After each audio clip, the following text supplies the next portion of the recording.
Bonjour à tous, Marion Bartoli nous dit tout sur le régime keto, c'est l'objet de cette série sur RMC, série de 3 podcasts. Dans l'épisode 2, aujourd'hui, nous allons parler des bienfaits de ce régime pour tous les sportifs de haut niveau. Une sportive de haut niveau est avec nous, c'est évidemment Marion Bartoli. Salut Marion.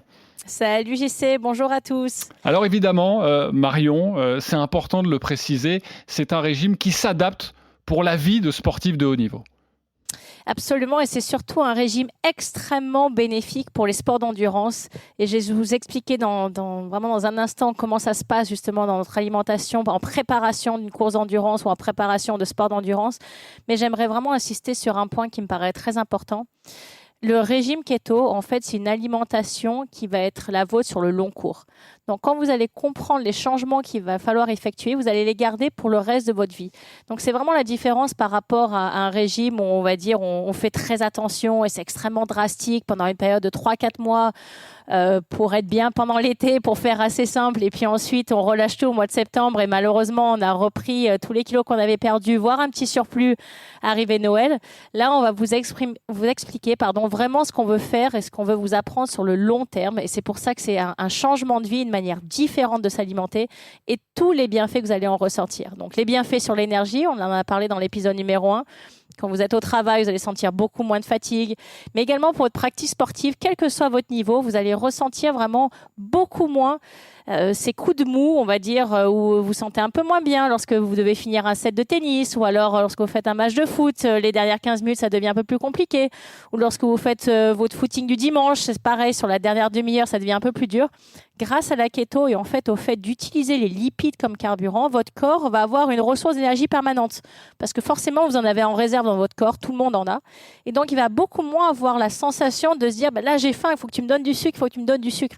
Et vous allez voir que votre pratique sportive sur le long terme va être bien meilleure. Si malheureusement, comme moi, vous avez souffert de tendinite assez importante, et pour moi, c'était mon cas au niveau de l'épaule, le sucre est extrêmement inflammatoire malheureusement et donc du coup il exagère ces tendinites et vous avez de plus en plus mal. Alors qu'en enlevant le sucre, vous allez voir que vos tendons vont être beaucoup moins irrités, beaucoup moins inflammés. Donc, j'ai pu justement regagner à Wimbledon, de manière assez incroyable d'ailleurs.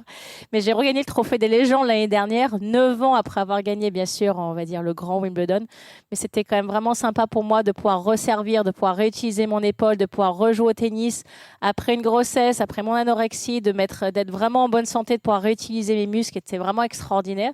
Et puis, je vais vous donner un deuxième témoignage d'une personne qui, bien sûr, m'est très chère, mais qui n'a pas du tout le même niveau sportif que le mien, ni le même âge. C'est mon papa, qui a donc 65 ans, qui avait pareil des tendinites à répétition au niveau de l'épaule, qui n'arrivait plus à faire la natation alors que c'était un de ses sports favoris, qui ne pouvait plus non plus jouer au tennis, et qui avait l'habitude, lui, dans son enseignement médical qu'il avait reçu dans les années 70, justement, de dire que le gras était à bannir et que c'était pas bon.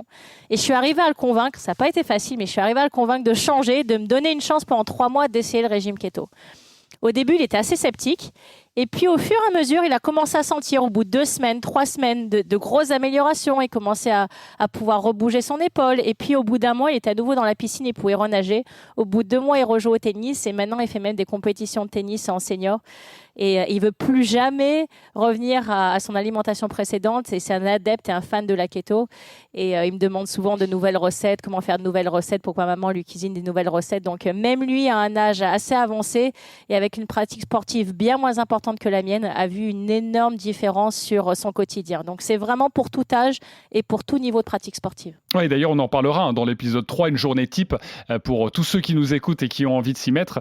Comment adopter ce régime keto ? Tu l'as dit, le régime keto, c'est un régime au long cours. Pour un sportif de haut niveau, ça se traduit comment ? Parce que forcément, il faut mettre différentes choses en application pour aussi avoir changé son alimentation, changé de pyramide, tu en parlais dans l'épisode 1, et puis avoir une source d'énergie. C'est quand même très important pour un sportif de haut niveau. Exactement. Donc, en fait, si vous voulez, on a l'habitude dans le sens commun de se dire que quand on fait un sport d'endurance, il faut amener des gels énergétiques ou des barres énergétiques qui sont remplis de sucre avec soi. Alors, au lieu d'amener ça, on va amener une barre keto, par exemple, ou on va amener des noix de cajou ou des noisettes ou des amandes qui sont remplies de bons lipides et qui vont vous donner un snack avec des bonnes graisses et qui va vous redonner de l'énergie si vous en avez besoin. Mais comme je vous l'ai dit, généralement, on n'a pas besoin de manger un snack en plus. Mais si vous avez une sensation de faim, vous pouvez vraiment amener une barre snacking keto ou des noix, des noisettes, des noix de cajou, des amandes, ça c'est à votre goût et c'est ce que vous préférez. Mais en fait, vous allez prévoir en avance de consommer un tout petit peu plus de graisse que d'habitude. Donc, vous allez rajouter une cuillère à soupe d'huile d'olive en plus dans votre salade, ou vous allez rajouter un demi-avocat en plus. Et en fait, ce nombre de calories supplémentaires qui sont des bonnes calories pour vous vont donner sur surplus d'énergie avant votre compétition. Donc, ça va être vraiment dans la catégorie des aliments keto. Vous allez rajouter un petit peu de bonne graisse, ou ce qu'on appelle des MCT oil, donc c'est des chaînes triglycérides moyennes. Et ça va vous donner vraiment une énergie supplémentaire. Mais encore une fois, vous allez vraiment avoir beaucoup moins la sensation d'avoir besoin de manger en plus. Alors Marion, on a compris la partie nourriture, le changement d'habitude, mais est-ce que toi, au quotidien, tu prends des compléments alimentaires pour t'aider ? Absolument, effectivement, je prends des compléments alimentaires. Alors, j'ai un produit que j'adore qui s'appelle le Drainer, qui en fait vous permet vraiment, surtout quand je prends l'avion, assez souvent, on a souvent de la rétention d'eau quand on prend l'avion sur des distances assez longues. Et c'est un produit que j'emporte tout le temps avec moi en voyage parce que ça me permet assez vite d'éliminer l'excès d'eau que j'ai pu avoir dans l'avion. Donc ça s'appelle le Keto Drainer et ça c'est vraiment un produit hyper efficace. En plus, ça a super bon goût. Et puis j'ai des petits sachets au goût de framboise qui s'appellent le Keto Slim et qui en fait vous permet quand vous avez un petit coup de moins bien, un petit coup de barre, de relancer le niveau de cétose, donc d'avoir comme si vous mangez quelque chose en fait. Donc ça vous permet de redonner l'énergie à votre corps et d'avoir beaucoup moins la sensation d'avoir faim. Et c'est vrai que quand je fais des très longues journées de commentaires, par exemple à Roland-Garros, j'ai pas forcément le temps de m'arrêter à la cafétéria et d'aller manger. Donc je prends des barres snack keto avec moi, mais parfois aussi j'aime bien rajouter ces sachets au goût de framboise dans mon eau parce que ça me permet de tenir des longues journées sans avoir l'impression d'avoir des coups de fringale ou en tout cas des coups de mou importants. Et puis surtout, ça correspond bien à mon rythme de vie. Merci beaucoup Marion. Merci. Retrouvez Marion Bartoli pour le 3e et dernier épisode consacré au régime keto au-delà du sport. Une alimentation santé avant tout. Salut et rendez-vous au 3e épisode.